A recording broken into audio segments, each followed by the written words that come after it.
के YouTube platform पर, online platform पर आप सब लोगों का स्वागत है। मैं दीपक कुमार आज अपने जो है राजनीति विज्ञान के बारे में जो है आपको कुछ बताने के लिए यहाँ पे उपस्थित हुआ हूँ। आज की हमारी जो क्लास रहेगी वो राजनीति विज्ञान की जो शुरुआती क्लास होती है, राजनीतिक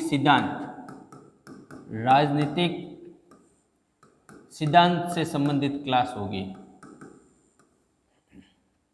आज की क्लास के आज की जो हमारी क्लास होगी वो राजनीतिक सिद्धांत से संबंधित होगी। आज की जो अपनी क्लास होगी वो खास करके बीए फर्स्ट ईयर के बच्चों के लिए, इसके अलावा फर्स्ट ग्रेड की तैयारी करने वाले, नेट की, सेट की, जेआरएफ की, जो भी बड़ी बड़ी जो तैयारी करने वाले लड़के हैं उन सब के लिए जो है सहयोग करने वाली होने वाली है। तो चलो शुरू करते हैं।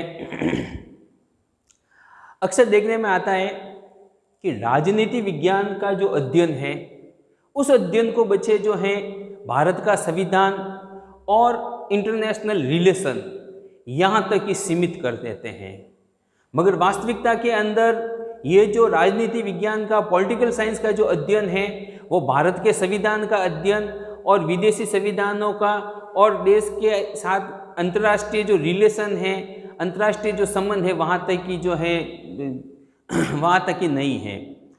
राजनीति विज्ञान के अध्ययन के अंदर हम राजनीतिक सिद्धांतों को, तुलनात्मक राजनीति को एवं छोटे रूप में लोक प्रशासन को भी जो है शामिल करते हैं। आज हम जो है आपको के राजनीतिक सिद्धांतों के बारे में जो है थोड़ी सी बातें बताते हैं। पॉलिटिकल साइंस के अंदर बहुत सारे सिद्धांत हैं, आपने सुना होगा आदर्शवादी सिद्धांत, यथार्थवादी सिद्धांत, सावयव सिद्धांत, कई बहुत सारे सिद्धांत हैं राजनीति विज्ञान के अंतर्गत। तो ये जो सिद्धांत है, ये सिद्धांत क्या होते हैं, इनको कितने भागों में बांटा जाता है, इन सब के ऊपर जो है आपको आज बताएंगे। तो प्यारे बच्चों, सिद्धांत का मतलब होता है तरीका। सिद्धांत का मतलब होता है तरीका, यानी कि खास करके राजनीति विज्ञान या किसी भी चीज़ को समझने के लिए, पढ़ने के लिए, उसको जानने के लिए जो एक अपने पास जो उपागम होता है, जो तरीका होता है, उसे ही अपन संविधान कहते हैं। उसको ही क्या कहते हैं अपन? संविधान कहते हैं। संविधान के अंदर सिद्धांत कहते हैं। सिद्धांत के अंदर 3 बातों को शामिल किया जाता है। एक तो शामिल किया जाता है व्याख्या को, एक शामिल किया जाता है आलोचना को, और एक शामिल किया जाता है पुनर्निर्माण को। एक शामिल किसको किया जाता है? पुनर्निर्माण को। ठीक है ना। सिद्धांत क्या होंगे? सिद्धांत के अंदर व्याख्या होगी, उसके बाद में जो है उसकी समालोचना होगी, आलोचना होगी, और जो उसकी कमियां हैं उनका जो है वापस से पुनर्निर्माण किया जाएगा। अब राजनीति विज्ञान के अंदर ये जो सिद्धांत शब्द हैं, ये सिद्धांत शब्द जो है वास्तविक रूप से एक अंग्रेजी शब्द होता है थ्योरी का जो है हिंदी रूपांतरण है। थ्योरी शब्द जो है इसका जो है हिंदी रूपांतरण है। अंग्रेजी में कहते हैं थ्योरी, हिंदी में कहते हैं सिद्धांत। ये थ्योरी शब्द जो है ये लैटिन भाषा, ये ग्रीक भाषा का एक शब्द है थ्योरिया से आया है। ठीक है, ये प्राचीन ग्रीक या लैटिन भाषा होती थी, जो वर्तमान में जो है इसका जो है ज़्यादा अस्तित्व नहीं है। तो इस भाषा, ये थ्योरिया शब्द जो था, थ्योरिया शब्द से बना है थ्योरिया शब्द से बना है थ्योरी। ये थ्योरिया शब्द जो है, इस शब्द का जो उस समय प्राचीन लैटिन के अंदर जो अर्थ निकलता था, वो अर्थ निकलता था एक मानसिक दृष्टिकोण, एक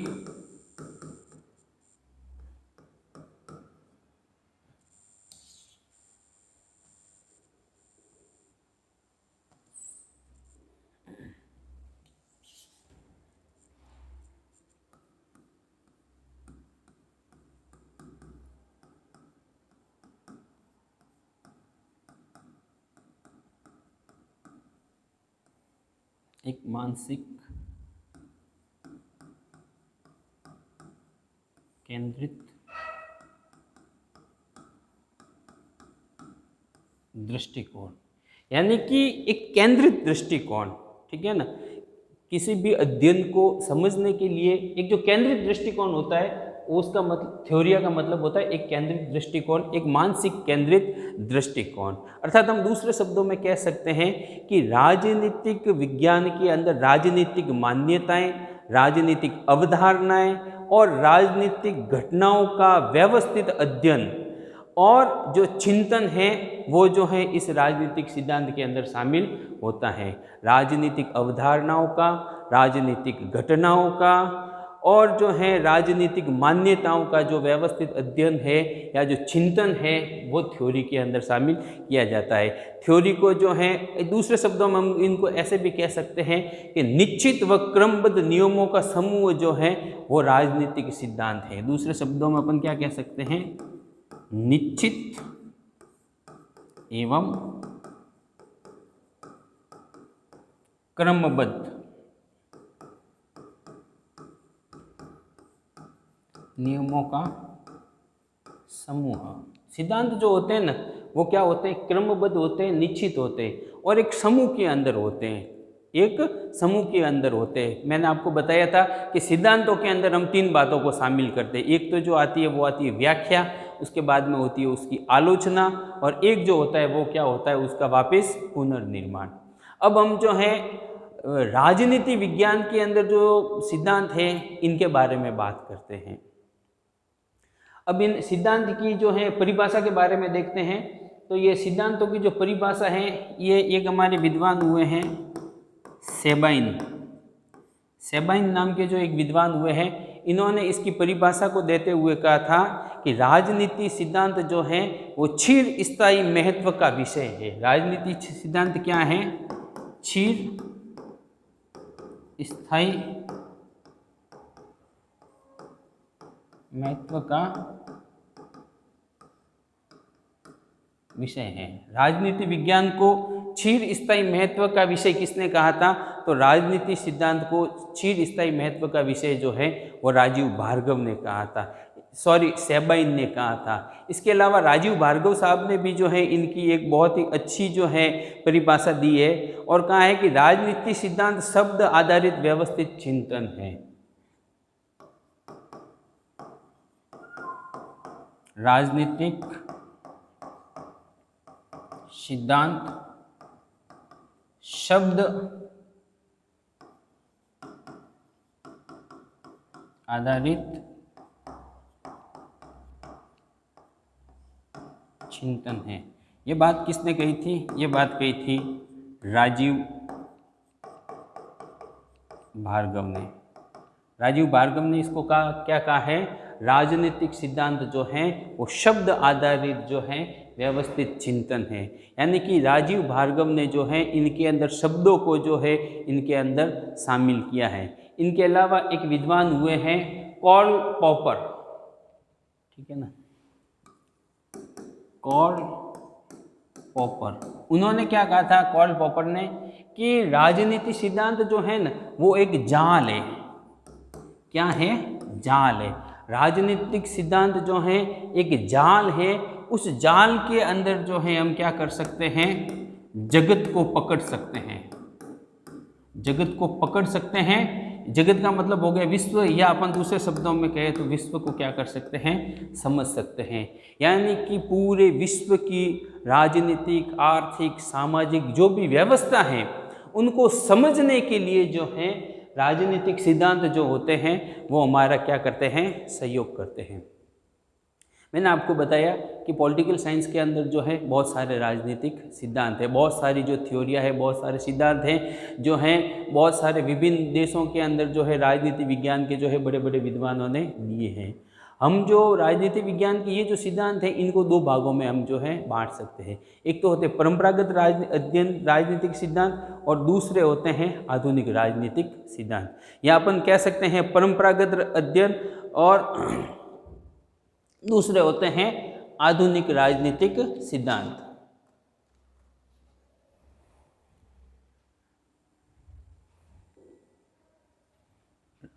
राजनीतिक सिद्धांतों को कितने भागों में बांटते हैं, 2 भागों में।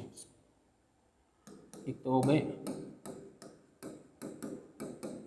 परंपरागत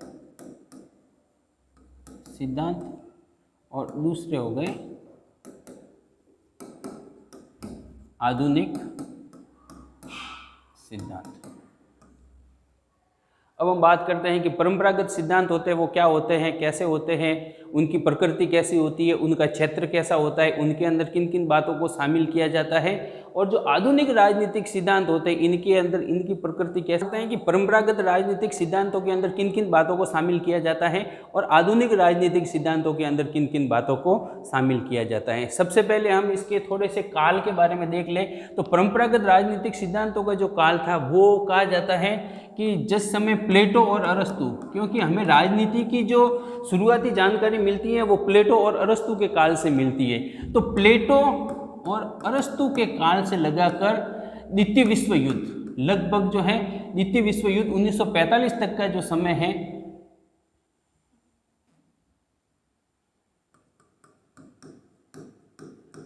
द्वितीय विश्व युद्ध तक का जो काल है उनको जो है हम परंपरागत राजनीतिक सिद्धांतों के अंदर शामिल करते हैं। और द्वितीय विश्व युद्ध के बाद का जो काल है 1945 के बाद का जो काल है उनको जो है आधुनिक राजनीतिक सिद्धांतों के अंदर शामिल किया जाता है, ठीक है ना। यानी कि द्वितीय विश्व युद्ध के बाद में आपको पता है ना विश्व के अंदर जो है व्यवहारवाद, उत्तर व्यवहारवाद, इस प्रकार के जो दूसरी थ्योरी आई, दूसरे जो है अप्रोच आई थी, उसके बाद में जो है परंपरागत सिद्धांतों को जो है ये सिद्धांत जो है वो विश्व के अंदर जो भी समस्याएं थी उनका समाधान नहीं कर पाए थे, तो जो है इनको जो है हटा दिया गया था। अब हम बात करते हैं परंपरागत राजनीतिक सिद्धांत क्या होते हैं, ठीक है।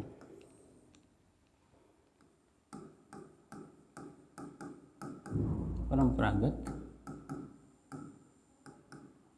राजनीतिक सिद्धांत, आप सब जानते हैं कि राजनीति विज्ञान जो था ना वो पहले एक दर्शन शास्त्र की शाखा था, ठीक है ना। खास करके जो अरस्तु थे, अरस्तु ने जो है इनको दर्शन शास्त्र से अलग करके जो है एक अलग से जो है शास्त्र का रूप दिया था। पॉलिटिकल साइंस को अलग से जो शास्त्र बनाने वाले जो विद्वान थे वो कौन थे, अरस्तु थे, ठीक है। तो हम बात करते हैं कि परंपरागत राजनीतिक सिद्धांत जो था वो भी जो है हालांकि दर्शन शास्त्र से ये एक अलग शास्त्र बन गया था, मगर अभी भी जो है इनके अंदर जो है दर्शन की मात्रा बहुत ही ज़्यादा थी। किसकी मात्रा ज़्यादा थी? दर्शन शास्त्र की।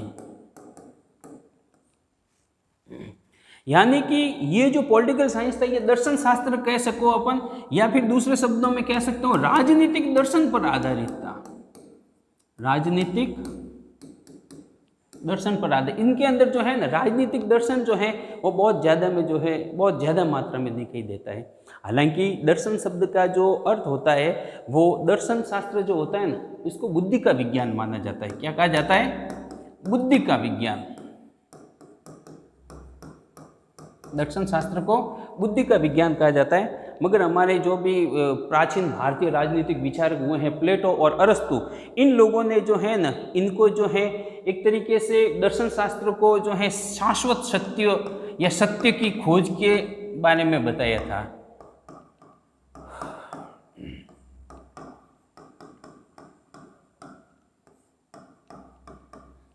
प्लेटो और अरस्तु ने जो है इनको शाश्वत सत्य या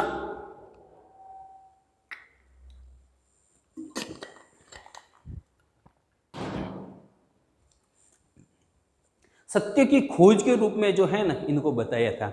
उन्होंने बताया था, इसके मतलब अर्थ ये निकलता है कि दर्शन शास्त्र जो है ना इनके अंदर देखो, दर्शन शास्त्र के अंदर क्या होता है कि अंतिम सत्य की खोज की जाती है। अंतिम सत्य की जब हम राजनीति हो या समाज हो या राज्य हो कोई भी हो, उसके जब अपन अंतिम सत्य की खोज के लिए जाएंगे तो फिर क्या होगा, वो तर्क आएंगे, कल्पनाएं आएगी, और जो है उनके अंदर जो है उत्पत्ति से संबंधित शब्द आते ही वहाँ पे जो है वो उनके अंदर जो है ना वैज्ञानिकता नहीं रह जाएगी, उनके अंदर जो है वैज्ञानिकता नहीं रह जाएगी।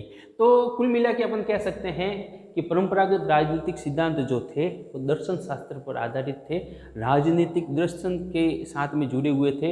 इनके ऊपर जो है राजनीतिक दर्शन का इनके अंदर प्रभाव ज़्यादा था। और राजनीतिक दर्शन का तात्पर्य था यहाँ पे राजनीतिक प्लेटो और अरस्तु के अनुसार सत्य की खोज या शाश्वत सत्य, अर्थात इनके अंदर जो है वैज्ञानिकता का अभाव था। इनके अंदर वैज्ञानिकता का अभाव था। ये जो थे वो तर्क के ऊपर, कल्पनाओं के ऊपर और उत्पत्ति जो है इन प्रकार के जो है शब्दों के ऊपर आधारित थे। तो परंपरागत राजनीति विज्ञान जो है वो राजनीतिक दर्शन पर आधारित था। दूसरी जो इनकी बात है वो ये है कि परंपरागत राजनीति सिद्धांत के अंदर जो है मूल्यों पर बल दिया जाता था। किसके ऊपर बल दिया जाता था?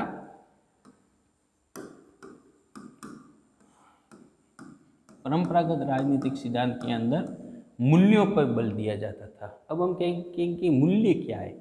मूल्य देखो बच्चों क्या होता है कि एक चीज होती है कि शुभ और अशुभ, नैतिक और अनैतिक, ठीक है ना।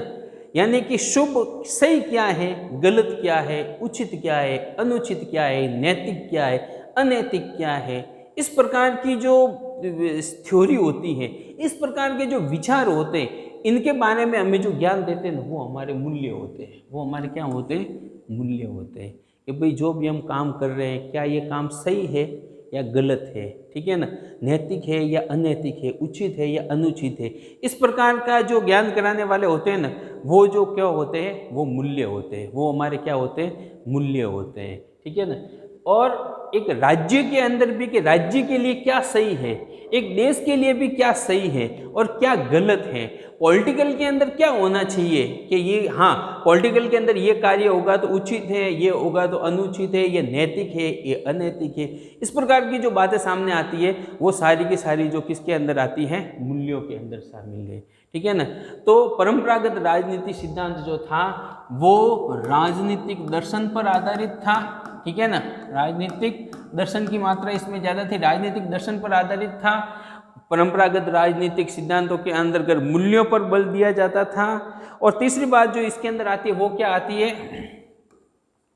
ये जो है मानकीय सिद्धांतों पर आधारित था, ठीक है ना। व्यक्ति के जो व्यक्तिगत मानक होते हैं उसी प्रकार एक जो राज्य होता है, राज्य के बीच भी क्या होते हैं? मानक होते हैं। तो परंपरागत सिद्धांतों के अंतर्गत व्यक्ति के जीवन के मानकों पर बल दिया जाता है। ये मानक हमें क्या करना चाहिए और क्या नहीं करना चाहिए, इन चीज़ों की क्या देते हैं? प्रेरणा देते हैं। अगली बात जो इसके अंदर आती है वो सबसे महत्वपूर्ण बात है, वो है कि परंपरागत राजनीतिक सिद्धांत जो होते हैं वो कैसे होते हैं? वो आदर्शात्मक होते हैं। क्या होते हैं? आदर्शात्मक होते हैं। ये इसकी जो है सबसे महत्वपूर्ण कमजोरी थी कि परंपरागत राजनीतिक सिद्धांत जो हैं वो आदर्शात्मक होते हैं, ठीक है ना। ये जो है ये यथार्थवादी सिद्धांत नहीं होते हैं, ये जो है यथार्थवादी सिद्धांत नहीं होते हैं। और आदर्शवादी सिद्धांत होते ही इनके अंदर क्या आ जाती है? कल्पना। यानी कि इनके अंदर जो कल्पनाओं के ऊपर बल दिया जाता था, ठीक है ना। आदर्शवादी सिद्धांत जो थे ना, परंपरागत राजनीतिक सिद्धांत के अंदर क्या हो जाती थी? कल्पनाएं आ जाती थी। फिर वो जो कल्पनाएं होती थी उन कल्पनाओं को क्या करते थे? रचनात्मक रूप देने की कोशिश की जाती थी। उन कल्पनाओं को क्या करते थे? रचनात्मक रूप देने की जो है कोशिश की जाती थी। इस वजह से जो है इनका जो है ज़्यादा है वो सार या सारांश जो है नहीं निकलता था। इनका जो है कोई खास परिणाम जो है वो देखने को नहीं मिलता था। अब जैसे ये कल्पनाएं कैसे होती हैं, जब प्लेटो को या कहा गया कि भाई एक आदर्श राज्य और अच्छे राज्य की स्थापना के लिए आप क्या करोगे, ठीक है ना, तो उन्होंने कहा कि दार्शनिकों को राजा बना दो। दार्शनिकों को राजा, ये बात किसने कही थी? प्लेटो ने कही थी। क्यों कही थी?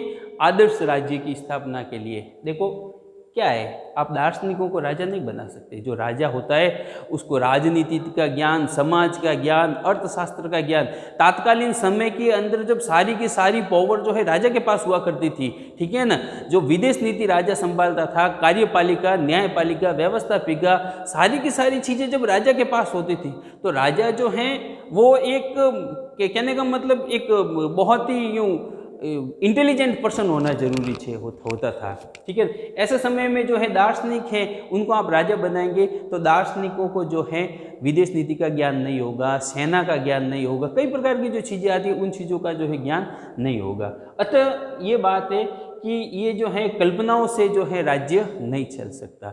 और परंपरागत राजनीतिक सिद्धांत थे वो क्या थे? आदर्शवादी थे। और आदर्शवादी सिद्धांतों के अंदर क्या होता है कि वास्तविकता से क्या होते हैं? परे होते हैं, ठीक है ना। कल्पनाओं पे बात की जाती है, कल्पनाओं को रचनात्मक रूप दिया जाता है। जैसे प्लेटो ने कहा था कि दार्शनिकों को राजा बना दो, ठीक है ना। प्लेटो ने क्या कहा था?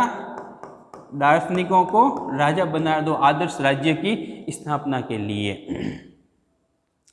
इसके अलावा जो है कुछ बातें और आती है इनके अंदर कि परंपरागत राजनीतिक सिद्धांतों के अंदर जो है आलोचना, समालोचना एवं पुनर्निर्माण, ठीक है ना, एक ये इसकी अच्छी बात थी कि इसके अंदर जो है आलोचना के ऊपर बल दिया जाता था, आलोचना की जाती थी एवं आलोचना करने के बाद में जो भी उसके अंदर जो कमियां रह जाती थी, उन कमियों के अंदर क्या किया जाता था, उनका जो है पुनर्निर्माण किया जाता था, ठीक है ना, उनके अंदर जो है परिवर्तन किया जाता था। इसके अंदर जो है, इसके अलावा परंपरागत राजनीतिक सिद्धांत जो होते हैं उनके अंदर क्या होता है, सामाजिक परिवर्तनों पर बल दिया जाता है। किसके पे बल दिया जाता है? सामाजिक परिवर्तन होते हैं ना, ये परिवर्तनशील होते हैं, ठीक है ना, कि भाई समय के अनुसार जो है परिवर्तन होना चाहिए। तो परंपरागत राजनीतिक सिद्धांत जो होते हैं उनके अंदर जो है वो जो है स्थिर नहीं होते हैं, परिवर्तनशील होते हैं, ठीक है ना, और इनके अंदर जो है परिवर्तनों पर बल दिया जाता है। इसके अलावा परंपरागत राजनीतिक सिद्धांत जो होते हैं वो कैसे होते हैं, प्रयोजन मूलक होते हैं, ठीक है ना, कि भाई किस प्रयोजन से जो है किस सिद्धांत को आया है, ठीक है ना। हर एक सिद्धांत को जब लाया जाता था, ठीक है ना, दार्शनिक या कोई भी जो है विद्वान हर एक सिद्धांत को देता था तो उससे पहले ये देखता था कि भाई इसका जो है वो प्रयोजन क्या रहेगा।